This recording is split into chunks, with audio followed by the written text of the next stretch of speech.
reto y como saben les doy la bienvenida una vez más a Aprendo en Casa, una iniciativa del Ministerio de Educación para no parar con nuestro aprendizaje, pero ahora desde casa. Esta actividad está dirigida a ustedes, chicos y chicas de quinto y sexto grado de primaria, pero ya saben también que pueden llamar a toda su familia a que se una con nosotros, porque aprender juntos y en familia es mucho más divertido. Eso sí, muy importante y como ya saben, no olviden traer sus cuadernos u hojas, lápiz para tomar sus apuntes. Chicas y chicos, les cuento que hace unos días estaba ordenando mi casa y encontré una caja con fotos. Ay, y no saben, me emocioné mucho cuando vi una foto en especial. Esa foto me la tomaron mis papás durante una visita a la casa de mis abuelitos. En esa foto estaba con uno de mis juguetes favoritos, una cometa roja que me gustaba mucho porque la construí con mi papá. ¿La ven? Ay, es muy bonita. Viendo la foto también me acordé de una amiga con la que jugaba a veces y que vivía muy cerca de la casa de mis abuelitos. Ay, intenté recordar cómo se llamaba, pero aunque traté, no lo logré.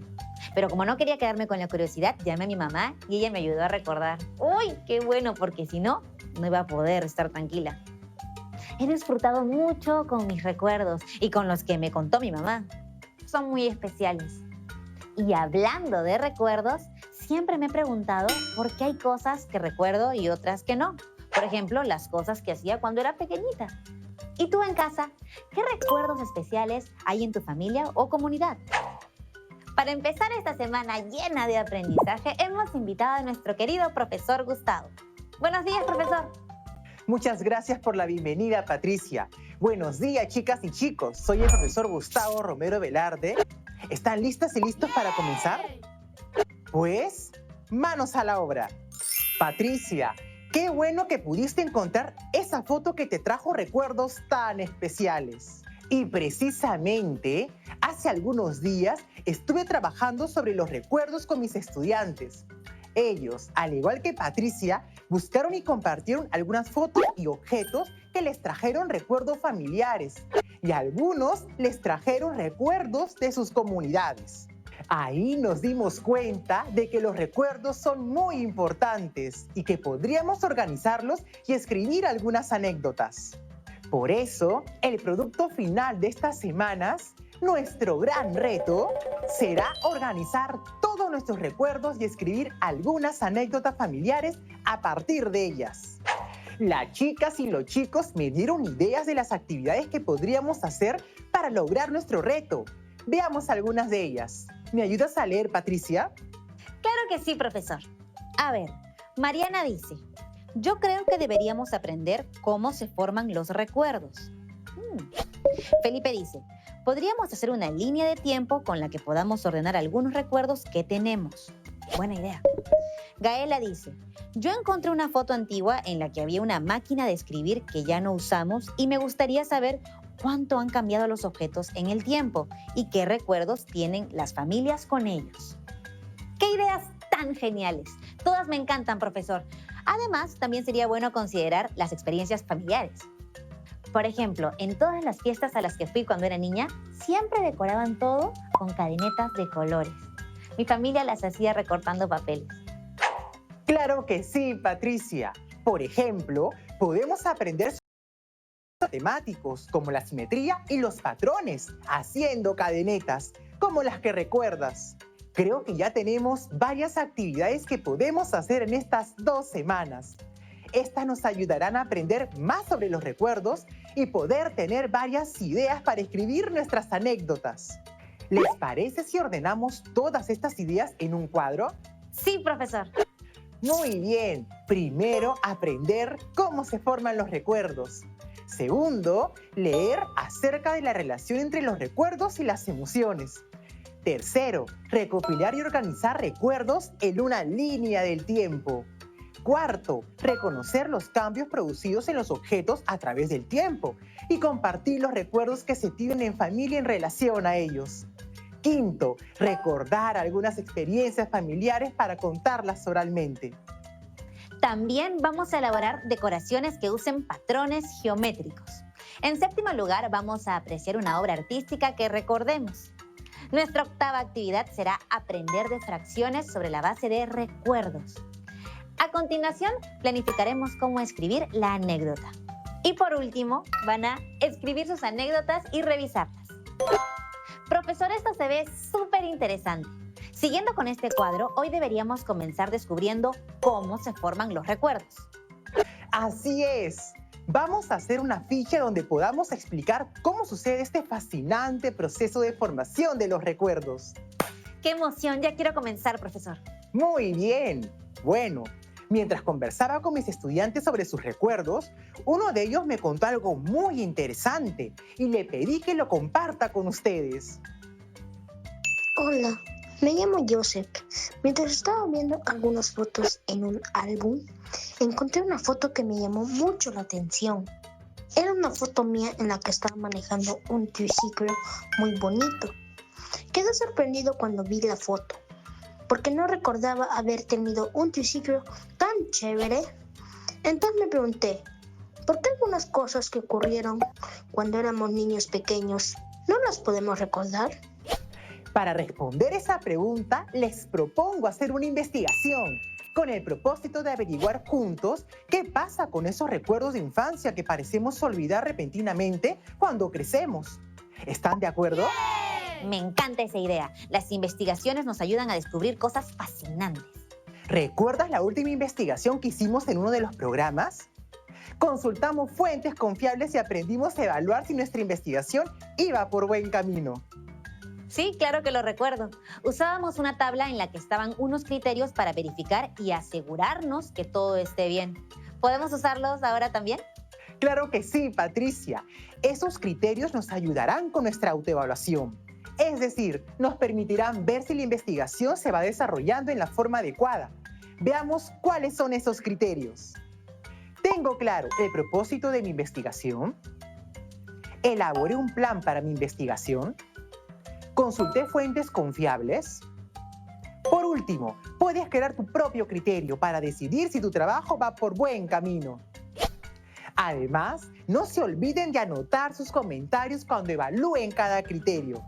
Profesor, creo que ahora sí estamos listos para empezar la investigación que nos ayudará a responder por qué no podemos recordar los primeros años de nuestra vida.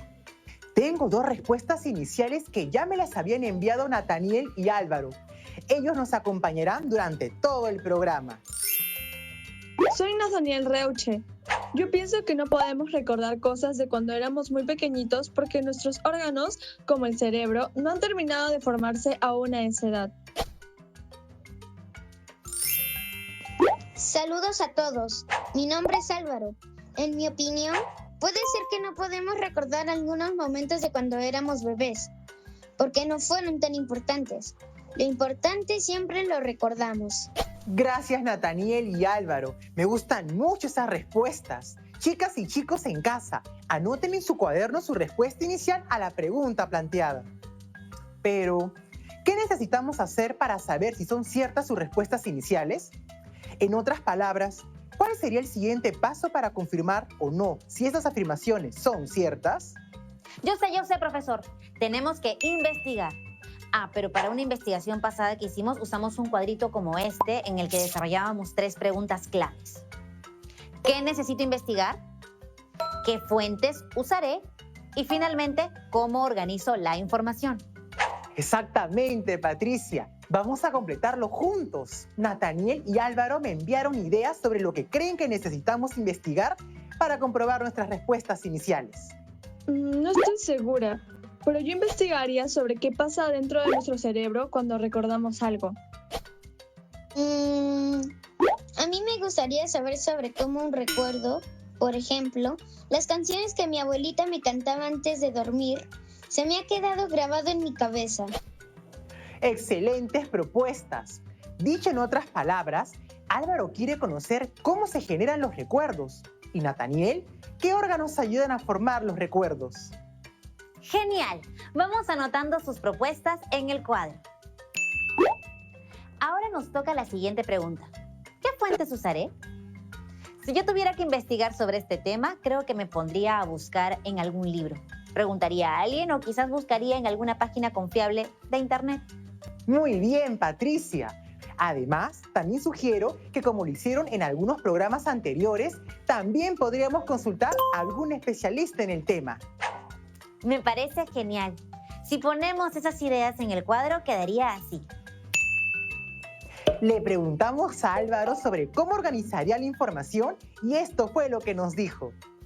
Profesor, yo pienso que podemos hacer un mapa conceptual con las ideas que aprendamos. Los mapas conceptuales son divertidos y sobre todo muy fáciles de entender. Además, podríamos escribir una pequeña ficha donde respondamos ambas preguntas y las expliquemos de una manera sencilla. Gracias, Álvaro. Con esta información ya hemos completado el cuadro. Listo, ahora sí podemos empezar. Ahora regresamos para empezar con nuestra investigación.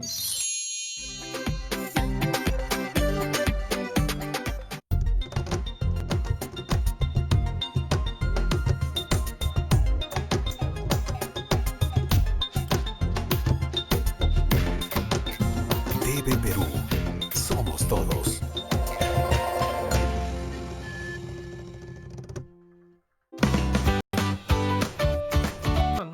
Presenta el segundo microprograma El Documento del Mes.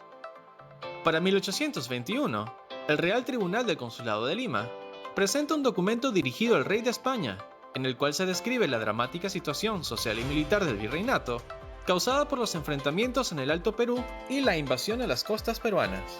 Ante esta situación, solicitan tropas navales de refuerzo para acabar con los insurgentes. En 1823, se registra una carta del virrey José de la Serna dirigida a los alcaldes de Puno, exigiéndoles entregar provisiones para su tropa de 4.000 hombres y 1.000 caballos, como parte de los preparativos para la batalla de Cepita del 25 de agosto de 1823. Estos documentos nos permiten conocer la situación del virreinato días previos a la declaración de nuestra independencia y las acciones militares tomadas posteriormente por el último virrey del Perú. Gobierno del Perú. El Perú primero. A continuación, el asombroso mundo de George.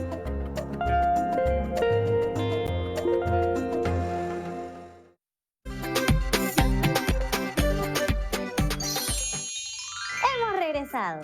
Ahora sí estamos listos para comenzar. Muy bien, Patricia. Ya tenemos nuestro plan para esta investigación. Entonces empecemos con la primera pregunta. ¿Cómo se generan los recuerdos? Profesor, para poder responder a esta pregunta he investigado bastante. Y mi hermana mayor, que estudia medicina, me ha dado información de uno de sus libros, donde he encontrado algunos datos interesantes. Ahora se los leo. ¿Por qué recordamos algunas cosas y otras no?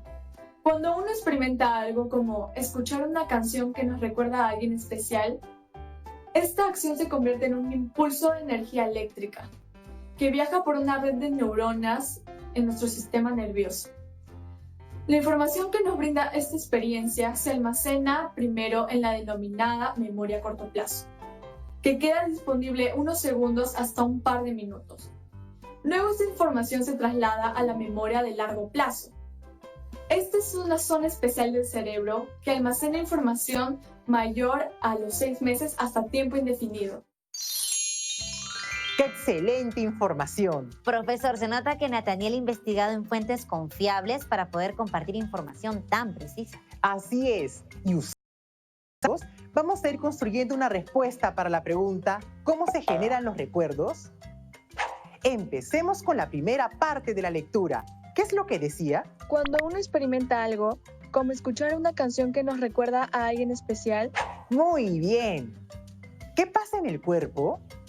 ¿Quién es el que capta ese momento especial? ¿Qué piensan ustedes en casa? Profesor, pues en este caso el que capta ese momento especial es el oído.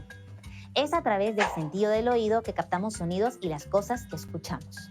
Exacto, Patricia. En el proceso de formación de recuerdos, los sentidos son sumamente importantes porque captan todos los estímulos que existen en el medio externo e interno y los transforman en impulsos eléctricos que se transmiten al cerebro.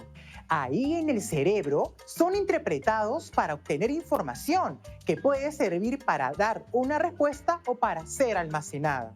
En el ejemplo de la lectura, y como lo mencionó Patricia, al escuchar una canción que nos recuerda a alguien especial, El sonido es captado por nuestro oído y luego trasladado a través de las neuronas hacia nuestro cerebro como un impulso eléctrico.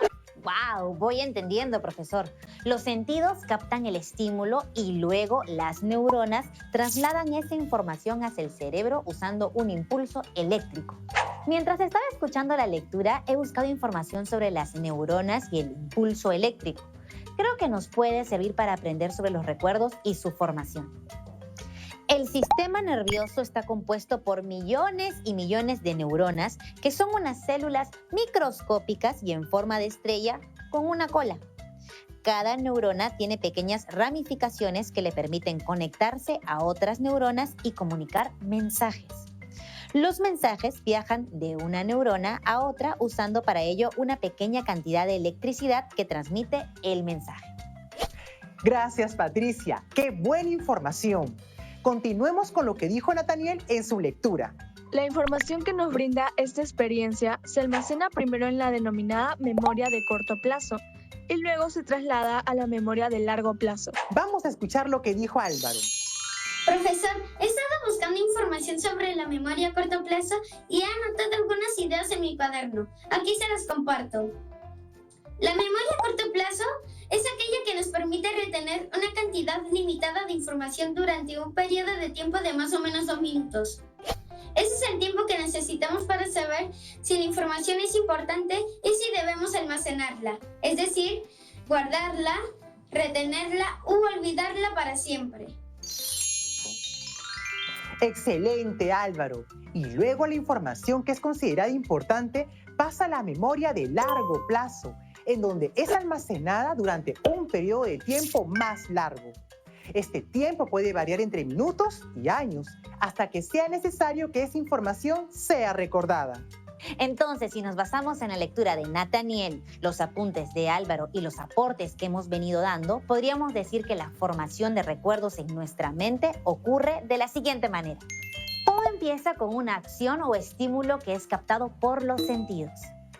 Esta acción o estímulo se convierte en un impulso de energía eléctrica entre las neuronas y al llegar a nuestro cerebro se almacena en la memoria de corto plazo.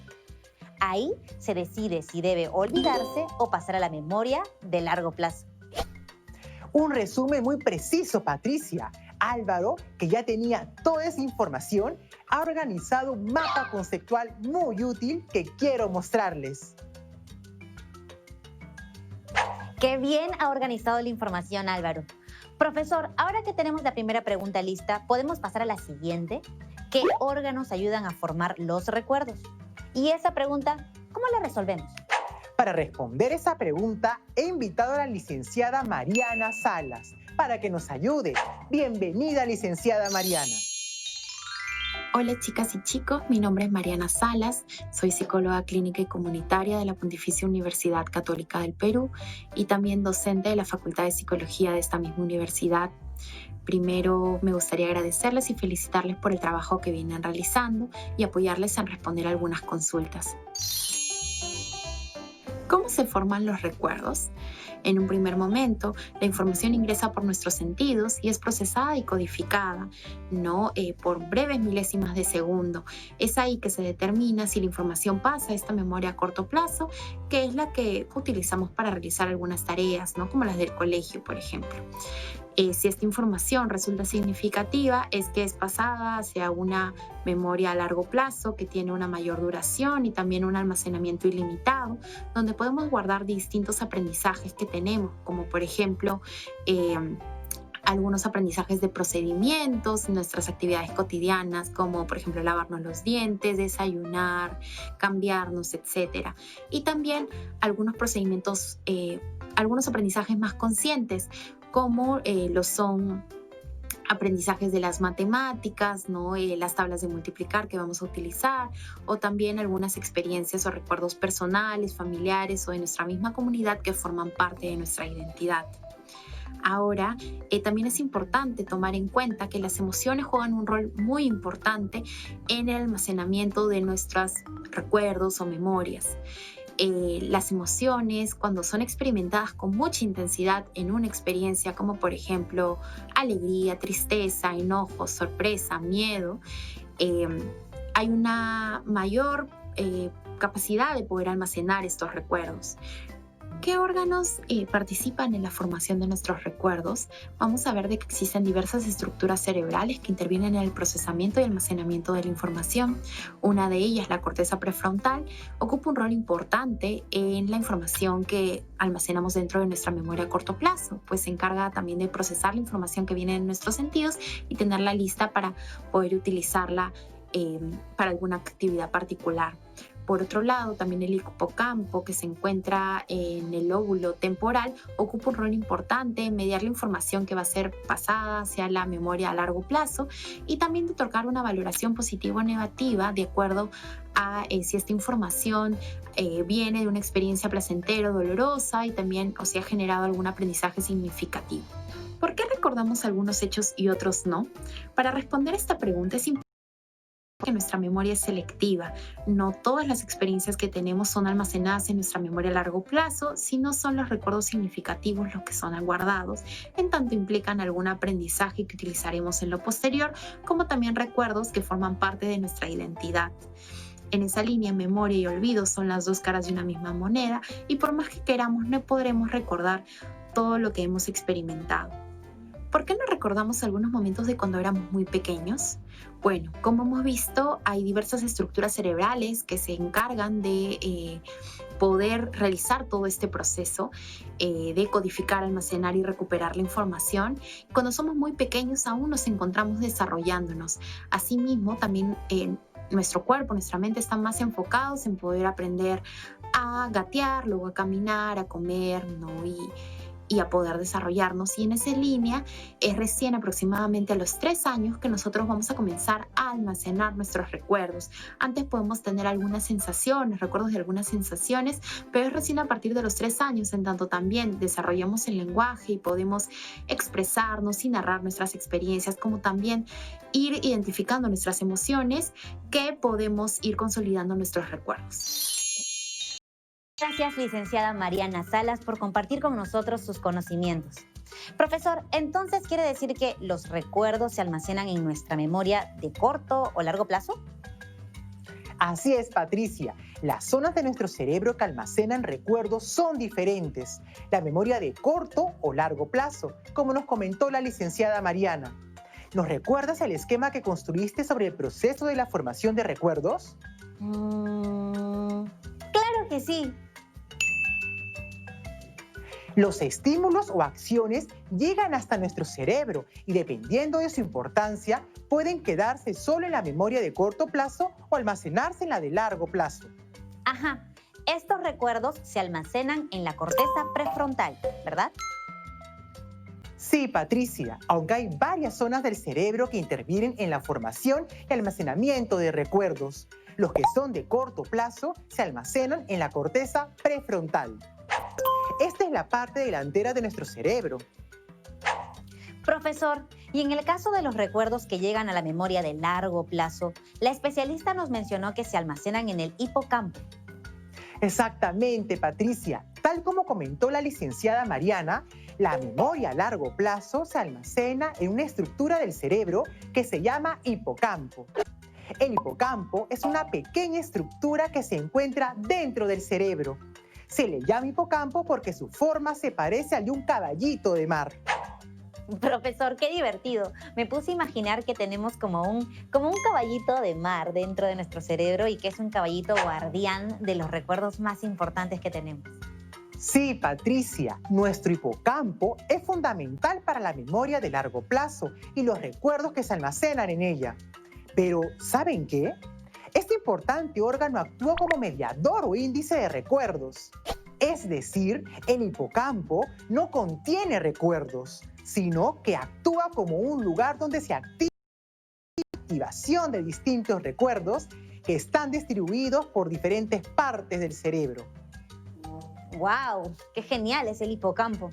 Bueno, en verdad qué genial todo nuestro cerebro y nuestro cuerpo en general. Entonces, profesor, creo que ya cumplimos lo que habíamos planificado al inicio.